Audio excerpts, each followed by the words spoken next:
सभी का स्वागत है बीएसएससी इंटर स्तरीय परीक्षा सामान्य ज्ञान के प्रैक्टिस सेट में। यह अभ्यास सेट परीक्षा के वास्तविक स्तर और पिछले वर्षों के प्रश्न पर आधारित है। तो आइए पूरे ध्यान के साथ प्रैक्टिस सेट की शुरुआत करते हैं और अपनी तैयारी को मजबूत बनाते हैं। क्वेश्चन नंबर 57, वह तत्व जिसका परमाणु क्रमांक एवं परमाणु भार समान होता है हाइड्रोजन कहलाता है। हाइड्रोजन एक ऐसा तत्व है जिसका परमाणु भार और इसका परमाणु क्रमांक समान होते हैं। ऐसा इसलिए है क्योंकि हाइड्रोजन के पास शून्य न्यूट्रॉन होती है। ऑक्सीजन, लिथियम, क्लोरीन इन सभी का परमाणु क्रमांक और परमाणु भार अलग अलग होता है। नेक्स्ट क्वेश्चन है, सूर्य के द्वारा विकिरित ऊर्जा का कारण नाभिकीय संलयन कहलाता है। जब दो हल्के नाभिक परस्पर संयुक्त होकर एक भारी तत्व के नाभिक की रचना करते हैं उस प्रक्रिया को नाभिकीय संलयन कहते हैं। नाभिकीय संलयन के फलस्वरूप जिस नाभिक का निर्माण होता है उसका द्रव्यमान संलयन में भाग लेने वाले दोनों नाभिकों के समृद्ध द्रव्यमान से कम होता है।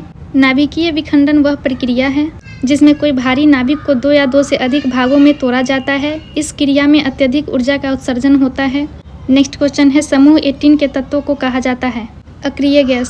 समूह 18 के तत्वों को अक्रिय गैस कहा जाता है क्योंकि इनकी बाहरी कोश इलेक्ट्रॉन से पूरा भरा होता है। 18वें समूह के तत्व शून्य संयोजकता दिखाते हैं। 18वें समूह में तत्व हैं helium, neon, argon, krypton, xenon, radon. Next question है, प्लास्टर ऑफ पेरिस में निम्न में से कौन सा धातु पाया जाता है? Option A calcium. Plaster of Paris में कैल्शियम पाया जाता है। प्लास्टर ऑफ पेरिस का उपयोग मूर्तियां बनाने, मिट्टी के बर्तन बनाने और शल्य चिकित्सा इत्यादि में किया जाता है। इसका रासायनिक सूत्र CaSO4 × 12H2O होता है। नेक्स्ट क्वेश्चन है, मीथेन यानी CH4 के अणु में केवल एकल आबंध है। मीथेन में कार्बन के आखिरी कक्ष में 4 इलेक्ट्रॉन पाए जाते हैं जिस वजह से वह 4 ही बंध बनाएगा और हाइड्रोजन के आखिरी कक्ष में 1 इलेक्ट्रॉन पाया जाता है, इस वजह से वह 1 ही बंध बनाता है। तो कार्बन 4 एकल बंध बनाकर 4 हाइड्रोजन के साथ जुड़ता है। नेक्स्ट क्वेश्चन है, निम्नलिखित में से सत्य कथन है? ऑप्शन सी इसका सही आंसर है। H2S सहसंयोजी यौगिक है। हाइड्रोजन सल्फाइड एक रंगहीन गैस है जिसकी गंध सड़े अंडे जैसी होती है। यह हवा से भारी है, बहुत विषैली तथा ज्वलनशील है। यह एक अकार्बनिक रासायनिक यौगिक है। कार्बन डाइऑक्साइड एक रंगहीन तथा गंधहीन गैस है जो पृथ्वी पर जीवन के लिए आवश्यक है। धरती पर यह प्राकृतिक रूप से पाई जाती है। धरती के वायुमंडल में यह गैस 0.03% है। कैल्शियम ऑक्साइड आमतौर पर जले हुए चूने के रूप में पाया जाता है। एक व्यापक रूप से इस्तेमाल किया जाने वाला रासायनिक यौगिक है। कॉपर सल्फेट अकार्बनिक यौगिक है। इसका रासायनिक सूत्र CuSO4 है। इसे कॉपर सल्फेट भी कहते हैं। नेक्स्ट क्वेश्चन है, निम्न में से कौन सा रासायनिक परिवर्तन का उदाहरण है? ऑप्शन सी लकड़ी का जलना। जब किसी वस्तु या पदार्थ में ऐसा परिवर्तन होता है जिससे उसके गुणों और आंतरिक संरचना में भी बदलाव हो जाता है तो इसे रासायनिक परिवर्तन कहते हैं। जैसे दूध का दही बनना, कागज का जलकर राख होना, लोहे की परत का जंग में बदलना, लकड़ी का जलना इत्यादि रासायनिक परिवर्तन है। नेक्स्ट क्वेश्चन है, गन मेटल किसका मिश्र धातु है?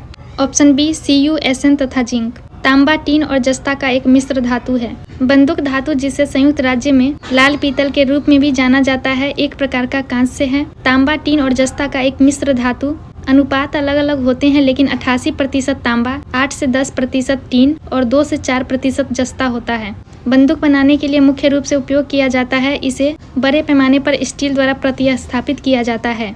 नेक्स्ट क्वेश्चन है, रेडियोधर्मिता की खोज किसने की? हेनरी बेक्यूरेल ने। हेनरी बेक्यूरेल ने रेडियोधर्मिता की खोज की थी। उनका जन्म 15 दिसंबर 1852 में हुआ था। यह एक फ्रांसीसी वैज्ञानिक थे जिनको भौतिक विज्ञान में नोबेल पुरस्कार मिला। रेडियोधर्मिता के साक्ष्य का पता लगाने वाला यह प्रथम व्यक्ति थे।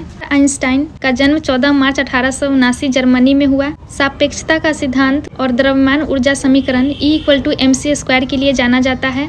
सत्येंद्र नाथ बोस का जन्म 1 जनवरी 1894 कोलकाता में हुआ। सत्येंद्र नाथ बोस तथा अल्बर्ट आइंस्टाइन ने मिलकर बोस आइंस्टाइन स्टैटिस्टिक्स की खोज की थी।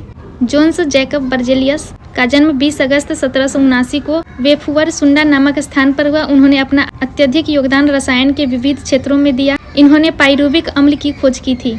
नेक्स्ट क्वेश्चन है, एक ग्रुप के तत्वों का सामान्य गुण है संयोजक इलेक्ट्रॉनों की संख्या। जैसे हम किसी समूह में ऊपर से नीचे की ओर जाते हैं तो परमाणु की संख्या बदलती है। परमाणु का आकार बढ़ता है तथा परमाणु संख्या के बढ़ने से एक कक्ष में इलेक्ट्रॉन की संख्या भी बढ़ती रहती है, परंतु हर एक समूह में संयोजक इलेक्ट्रॉन की संख्या एक समान ही रहती है। जैसे कि पहले समूह में सभी परमाणुओं के संयोजन इलेक्ट्रॉन की संख्या 1 है। नेक्स्ट क्वेश्चन है, बिहार की स्थापना कब की गई थी? 1912 में। नेक्स्ट क्वेश्चन है, बिहार का कौन सा शहर 5 पहाड़ियों से घिरा है? क्वेश्चन नंबर 68 का आंसर कमेंट में बताइए। नेक्स्ट क्वेश्चन है, 97 ज्ञानपीठ पुरस्कार से किसे सम्मानित किया गया है? दामोदर मौजो को। गोवा के लेखक दामोदर मौजो को भारत के सर्वोच्च साहित्य सम्मान 97वें ज्ञानपीठ पुरस्कार से सम्मानित किया गया है। वह कोंकणी भाषा के एक प्रसिद्ध लघु कथाकार, उपन्यासकार, आलोचक और पटकथा लेखक हैं। 2008 में रविंद्र केलेकर के बाद ज्ञानपीठ पुरस्कार पाने वाले दामोदर मौजो दूसरे गोवावासी हैं। मौजो के प्रसिद्ध उपन्यास कार्मेलीन को 1983 में साहित्य अकादमी पुरस्कार मिला। उन्होंने कोंकणी में 25 और अंग्रेजी में एक पुस्तक लिखी है, जिनमें से कई का विभिन्न भाषाओं में अनुवाद किया गया है। नेक्स्ट क्वेश्चन है, पीएम मोदी कब वर्चुअली एससीओ शिखर सम्मेलन की अध्यक्षता करेंगे?